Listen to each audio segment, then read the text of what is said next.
गौडगाव रस्त्यावरून मालेगाव आर येथील ओढ्यात आलेल्या पुरात रस्त्यात पडलेल्या खड्ड्यामुळे गाडी आदळल्याने गौडगाव येथील रामेश्वर केशव शिराळकर वय वर्ष 45 या युवकाचा जागीच मृत्यू झाला होता। त्यामुळे त्याच्या कुटुंबाची माननीय पालकमंत्री विजयकुमार गोरे, माजी आमदार राजेंद्र राऊत, तुळजापूरचे आमदार राणा जगजितसिंह पाटील भेट घेत 4 लाखाची मदत जाहीर केली होती। लगेच दुसऱ्या दिवशी त्यांच्या कुटुंबाला दिलेली मदत आता थेट त्यांच्या बँक खात्यात जमा झाली आहे। या मदतीसाठी विशेष प्रयत्न करणारे माननीय पालकमंत्री विजयकुमार गोरे, माजी आमदार राजेंद्र राऊत त्यांचे मनपूर्वक आभार व्यक्त करत आहेत। प्रतिनिधी राहुल गुरव, DR न्यूज। माझं नाव हेमा रामेश्वर शिराळकर।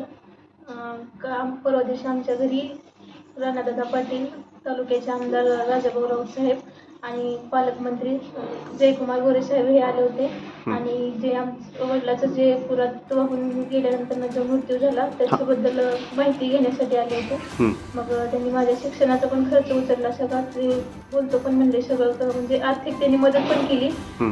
4 लाख रुपये त्यांनी लगेच सकाळी अकाउंटला आमच्या जमा पण झाले। त्यांनी कुठे गेलो तुम्ही? सकाळी बार्शीला गेलता का? हो, बार्शीला गेलो होतो आम्ही। तिथे गेल्यानंतर आम्हाला त्यांनी डायरेक्ट अकाउंटमध्ये 4 लाख रुपये ट्रान्सफर केले। आणि तुझं कॉलेज कुठं आहे आणि तिथं काय फोन वगैरे केलता का राणादादांनी? हो, केला होता त्यांनी, फोन वगैरे केला त्या प्राचार्याला तिथल्या। त्यांनी हो बोलले। मग शिक्षणाचं त्यांनी घेतलं का? शिक्षणाचा खर्च सगळा राणादादा पाटील यांनी घेतला।